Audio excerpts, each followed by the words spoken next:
This is Wednesday's guided reading lesson. We are carrying on today our work on poetry, and we're actually reading some classic poetry at the moment.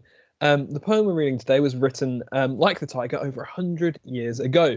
Now, this means that some of the language and some of the writing in it is a little bit different to the language we might use today or the way we might write today. But it's still a really good example of a poem and using poetic language. So we're going to have a look. And as always, there are some questions to look at afterwards. Now, if you want to go and read the poem independently, please go and do that first. Now, remember, if there's anything you don't understand or any words that you're not quite sure about, and like I said, this poem is over 100 years old, so that might be why. Let's have a look together then.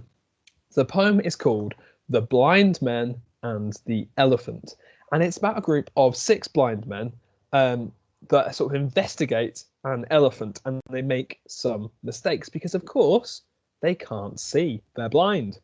Now, before I start reading it, I just want to point out this word here at the end of the first line, Indostan. Now, that's not a word that we would use today, really. It's not one that you might hear or read at the moment. It's a very old-fashioned word, really. So when you hear or see the word Indostan, just think in your head that means India in this instant. So this is a poem by a man called John G. Saxe, who again lived over 100 years ago. Let's have a look. It was 6 men of Indostan, to learning much inclined, who went to see the elephant, though all of them were blind, that each by observation might satisfy his mind. So to learning much inclined, that means they really they like to learn things. Each by observation might satisfy his mind. So observation means looking and learning about something. So these blind men are coming to learn about elephants to satisfy their curiosity. The first approached the elephant and, happening to fall against his broad and sturdy side, at once began to bawl. Bawl in this instance here, see how it's spelled, means crying, so he's very upset because he's fallen over.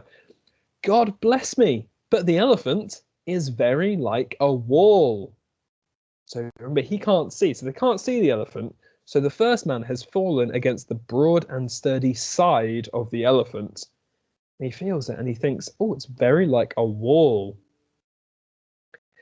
The second, feeling the tusk, cried, ho, what have we here? So very round and smooth and sharp.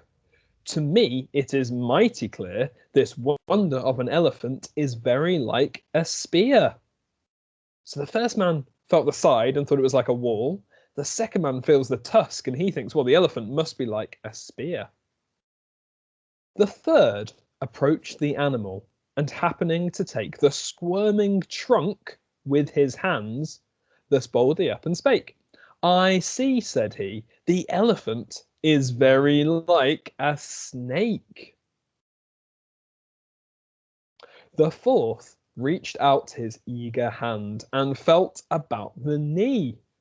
What most this wondrous beast is like is mighty plain, said he. It is very clear enough the elephant is very like a tree. So he's getting a mix. They're all getting a bit confused, aren't they? Because they can't see the whole elephant. They can just feel one small part of it. So the first man thought the elephant was like a wall because it was so broad and sturdy. The second felt the tusk and thought it was like a spear. The third person felt that long elephant's trunk and thought it was a snake. The fourth person felt the elephant around the knee and thought, oh, it must be a tree. Let's have a look at the fifth and sixth. The fifth, who chanced to touch the ear, said, even the blindest man can tell what this resembles most. Deny the fact who can. This marvel of an elephant is very like a fan. The sixth no sooner had begun about the beast to grope, than, seizing on the swinging tail that fell within his scope, I see, he said, the elephant is very like a rope. And so these men of Indostan disputed loud and long. each in his own opinion exceedingly stiff and strong, though each was partly in the right and all were in the wrong. So they had a big argument because they all had their own opinions. The first man thought, well, the elephant's like a wall. The second one, oh, it's like a spear. And so on, down to the sixth, who felt that long tail and thought, oh, it's a rope. So they all felt part of an elephant. So it says each was partly in the right. So they were all a little bit right, but they were all also wrong because none of them had felt the entire elephant. So like I said, this is an old poem. It's got some unusual language in that you might not have heard before, but hopefully you have followed sort of the story of the poem. Let's have a look now at the questions you're going to have a look at. So we've got some summarising to do first. Can you put the 6 men in order by which part of the elephant they touched? So you need to put the numbers 1 to 6 in these boxes in the order that the men felt the different parts of the elephant. For number 2, you have got some retrieval to do. So find 2 adjectives in the 3rd verse that describe the elephant's tusk. So have a look for the 3rd verse where the man feels the tusk and thinks it's like a spear. What adjectives are there that describe the tusk? Number 3, why does the 3rd man say the elephant is like a snake? What does he feel that he thinks it's a snake? Number 4, who wrote this poem? Go find the poet.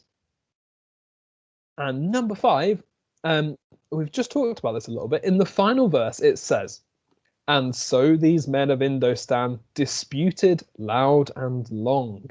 What do you think disputed means? So all these men have felt different things and they've got different ideas, and now they're disputing loud and long. What do you think that means? And then finally, you need to try and match the body part to what the blind men thought that they were feeling. So we've got the different body parts down here, the side, the knee, the tusk, the tail, the trunk and the ear. And you've got to draw a line from the body part to what the blind men thought the elephant was like. As always, when you have finished your questions and your answers, please send your learning to your teachers. For now, we will stop there and I will see you all later. Bye-bye.